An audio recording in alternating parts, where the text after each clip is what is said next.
Ja tere, Rainer olen Eesti selle auto müügi ja ostu osas nüüd siis pikk jutt lühidalt kokku võttes, et sooviks siis auto ära osta ikka. Jah, okei. Natuke kahju on. Ma tean seda tunnet väga hästi. Tere, väiksed mudilased.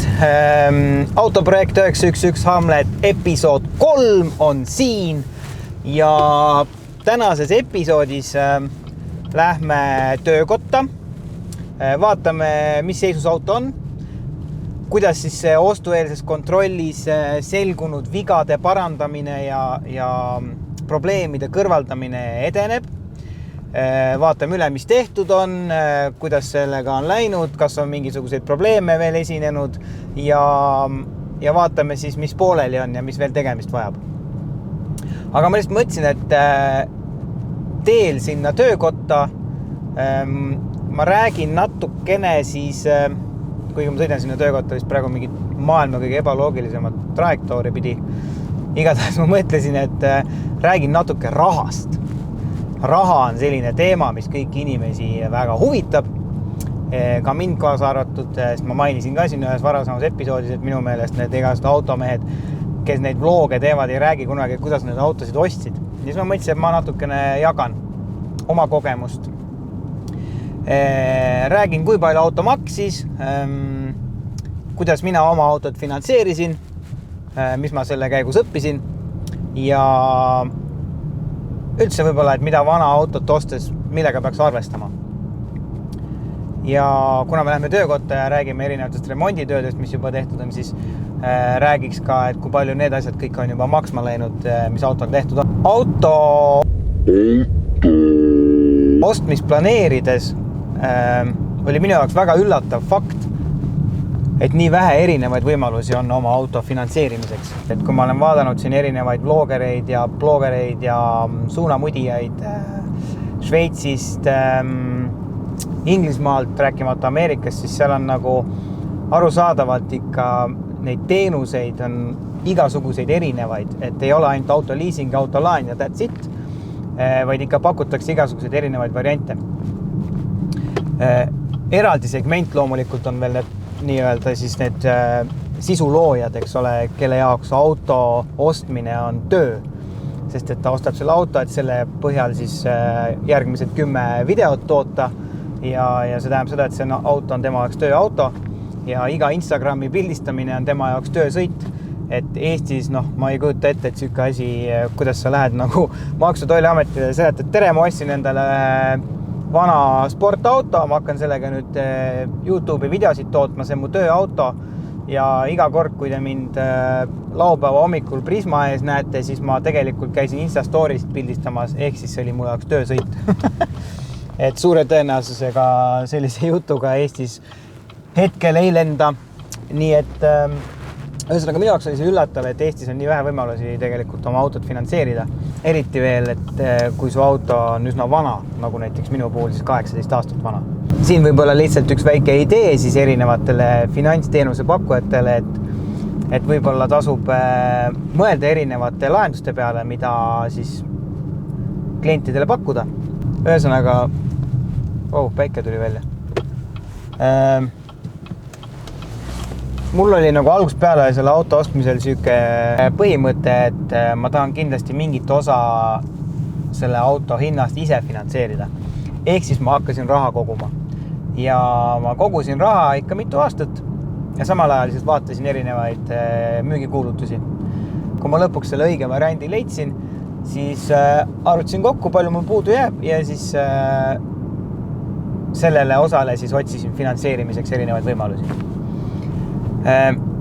Tavalise Porsche 996 hinnad on teatavasti hetkel 20–30 000 euro kandis.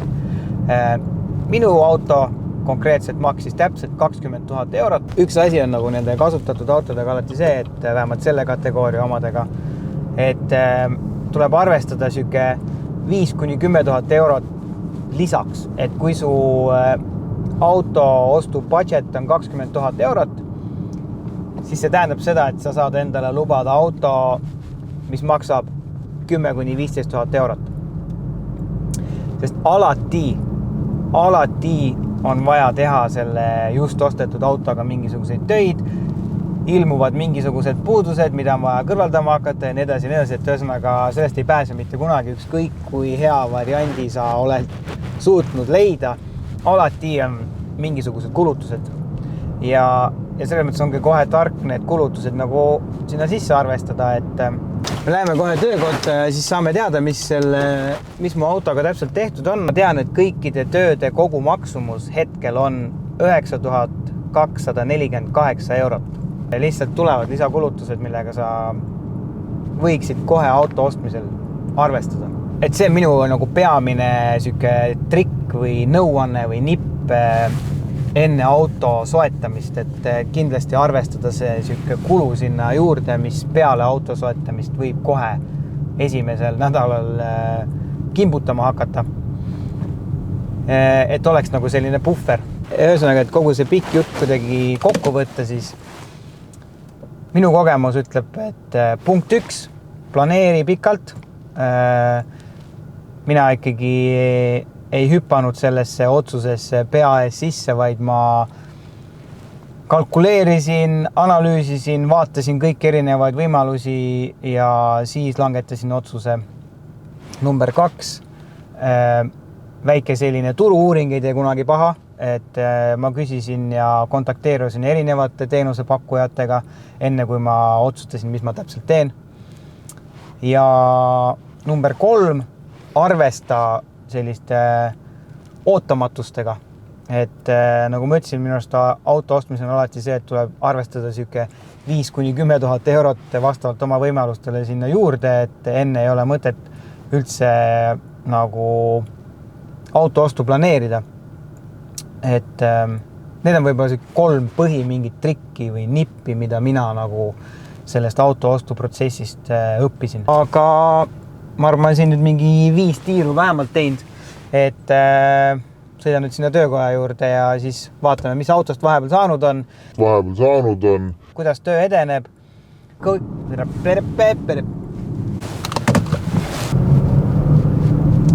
No nii, oleme kohal. Lähme vaatame töökojas siis üle, mis seisus auto on ja piiname natuke tehnikuid.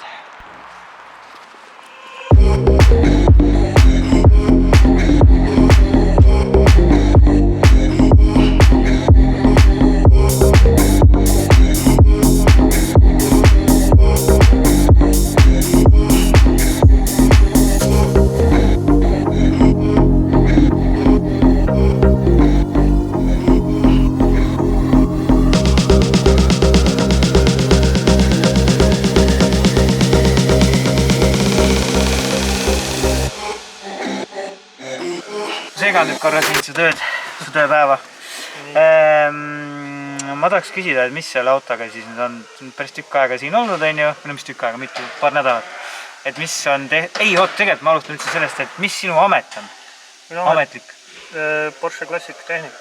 Porsche Classic Tehnik. Väga hea, siis on õige vend, kellega rääkida. Et ühesõnaga, mis selle autoga täpselt, mis sa oled teinud? Mis tehtud on? Suur hooldus, ehk siis kõik vajalikud vedelikud, pidurvedelik õli, kõik filtrid, käigukastis oli väike õlileke, see sai ära likvideeritud. Esisillas said amordipadjad ära vahetada ja sillastend sai tehtud peale seda. Ja siis suurem töö on olnud see katuseluugi probleem, jah. Aga nüüd on see põhimõtteliselt korras, homme paneme luugi peale ja... Nii, ja mis see luugiga siis oli? Mis probleemid olid? Mingid mõrad olid mingid elementides? Jah, mehhanismis olid mõrad ja üks tross oli ka põhimõtteliselt pooleks. Kui luuki liigutada, siis luuk jooksis risti ja vahele. Ja nüüd on siis? Nüüd on kogu mehhanism on uus, kuna eraldi detaile sellele versioonile ei saa. Ja peale on vaja panna siis veel luuk ise ka, on ju? Jah, luuk on veel vaja peale panna. Okei. Kas on olnud nagu, kas sa oled avastanud veel mingid siuksed selle töö käigus mingid siuksed asju, mis on olnud kuidagi üllatusel või nagu see luugi värk oli, et ta tuli siuke järsku hüppas kuskilt nurga tagant välja, et kas sa oled veel midagi siin autos mingi komistuskive või ma ei kujuta ette? Kusjuures ei ole. No siin raadiopaigalduses neid üleliigseid juhtmeid, mis siia ennem on paigaldatud, et aga Jaapani pärast. See on selline suhteliselt tavaline. Aga muus osas on nagu olnud smooth ride nii-öelda? Muus osas küll, jah. Okei.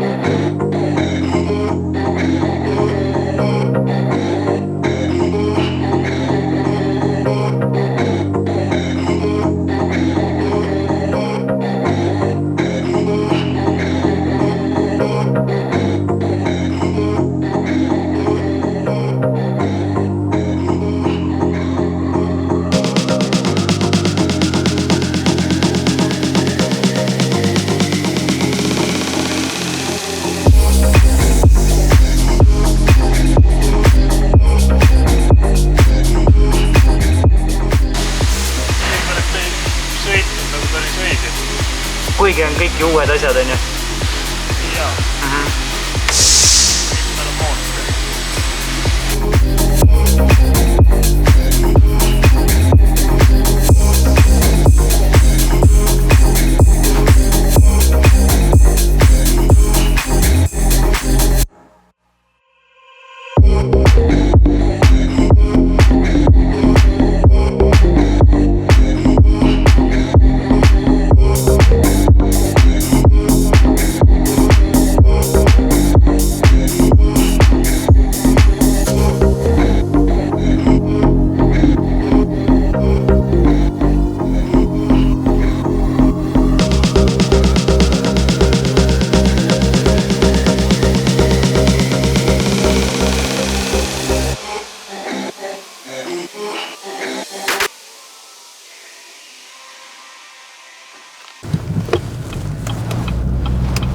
Jätsin nad praegu autoga sinna hullama, tulin ise ära ja lähen koju, ma arvan, et küll tänaseks.